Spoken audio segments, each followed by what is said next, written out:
আমার আল্লাহ বলে এই জমিনটা আমি পুরায়া তামা বানা দিব।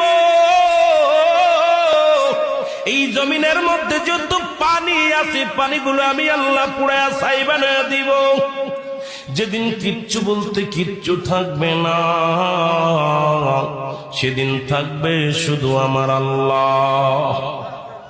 আজকে কার জন্য সুদ খাও, কার জন্য ঘুষ খাও, কার জন্য ব্যভিচার করো, কার জন্য অন্যায় করো রে মন, কার জন্য তোমরা এত বাহাদুরি করো।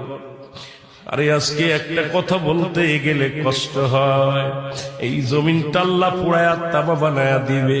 এই জমিনের মাটিগুলো পুড়ে হবে তামা। এই জমিনের যত পানি আছে পানিগুলো পুড়ে হবে ছাই। এই দুনিয়ার মধ্যে কিচ্ছু যেদিন থাকবে না, ওই তুরস্কের কত বাহাদুর, কত টাকাওয়ালা মিনিটের মধ্যে